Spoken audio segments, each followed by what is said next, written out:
ناظرین، اصحاب تواریخ کا بیان ہے کہ حضرت یعقوب علیہ السلام مصر میں اپنے فرزند حضرت یوسف علیہ السلام کے پاس 24 سال تک نہایت آرام و خوشحالی میں رہے۔ جب آپ کی وفات کا وقت قریب آیا تو آپ نے یہ وصیت فرمائی کہ میرا جنازہ ملک شام میں لے جا کر مجھے میرے حضرت اسحاق علیہ السلام کی قبر کے پہلو میں دفن کرنا۔ چنانچہ آپ کے وفات کے بعد آپ کے جسم مقدس کو لکڑی کے صندوق میں رکھ کر مصر سے شام لایا گیا۔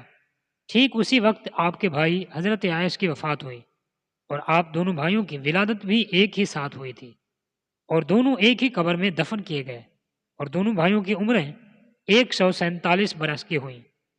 حضرت یوسف علیہ السلام اپنے والد اور چچا کو دفن فرما کر پھر مصر تشریف لائے، اور اپنے والد ماجد کے بعد 23 سال تک مصر پر حکومت فرماتے رہے۔ اس کے بعد آپ کی بھی وفات ہو گئی۔ حضرت یوسف علیہ السلام کی قبر آپ کی وفات کے بعد آپ کے مقام دفن میں سخت اختلاف پیدا ہو گیا۔ ہر محلے والے حصول برکت کے لیے اپنے ہی محلہ میں دفن اصرار کرنے لگے۔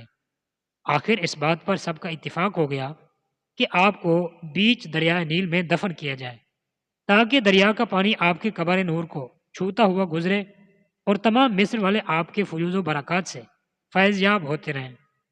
چنانچہ آپ کو سنگ مرمر کے صندوق میں رکھ کر دریائے نیل کے بیچ میں دفن کیا گیا، یہاں تک کہ 400 برس کے بعد حضرت موسیٰ علیہ السلام نے آپ کے تابوت شریف کو دریا سے نکال کر آپ کے آباء و اجداد کی قبروں کے پاس ملک شام میں دفن فرمایا۔